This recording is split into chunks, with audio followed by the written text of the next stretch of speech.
निर्जला एकादशी व्रत कथा।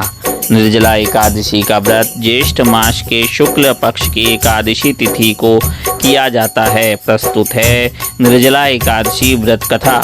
एक बार भीमसेन व्यास जी से बोले, हे पितामह, भ्राता युधिष्ठिर, माता कुंती, द्रौपदी, अर्जुन, नकुल और सहदेव आदि सब एकादशी का व्रत करने को कहते हैं मुझसे, परंतु गुरुदेव, मैं उनसे कहता हूँ कि मैं भगवान की भक्ति कर सकता हूँ, दान दे सकता हूँ तथा शक्ति के अनुसार उनका पूजन कर सकता हूँ, परंतु बिना भोजन के नहीं रह सकता।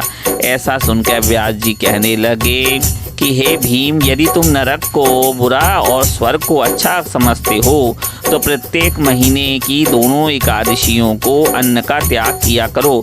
इस पर भीमसेन कहने लगे कि हे पितामह, मैं तो पहले ही कह चुका हूँ कि भूख मुझसे सहन नहीं होती।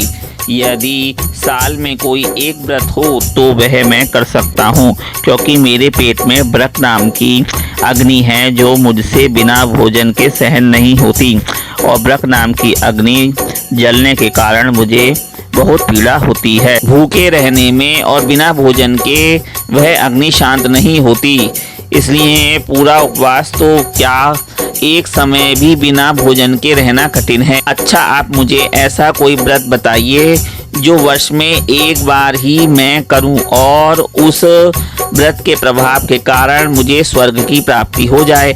ऐसा सुनकर व्यास जी कहने लगे, हे भीम, बड़े बड़े ऋषियों ने बहुत शास्त्र बनाए जिनमें बिना धन के थोड़े परिश्रम से ही स्वर्ग के सुख की प्राप्ति हो सकती है। इसी प्रकार शास्त्रों में दोनों पक्ष की एकादशी का व्रत मोक्ष के लिए रखा जाता है।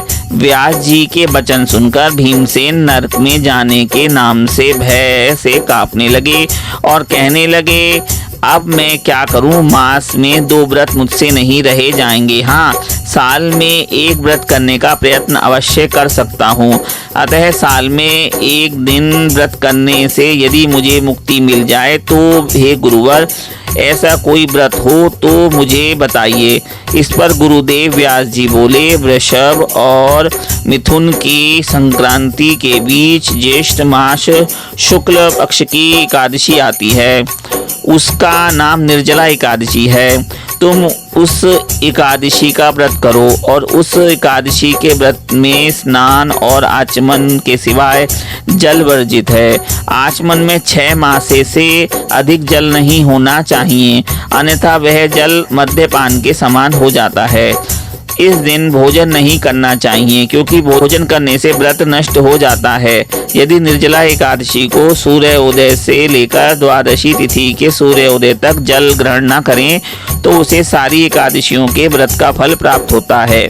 द्वादशी को सूर्योदय से पहले उठकर स्नान आदि करके कुछ दान दक्षिणा ब्राह्मण को देना चाहिए। जल से भरे हुए कलश का दान अवश्य करना चाहिए। इस दिन जूता, छाता इत्यादि का दान करने से मनुष्य के जीवन में सुख की प्राप्ति होती है तथा मृत्यु पर्यंत भगवान विष्णु की कृपा प्राप्त होती है।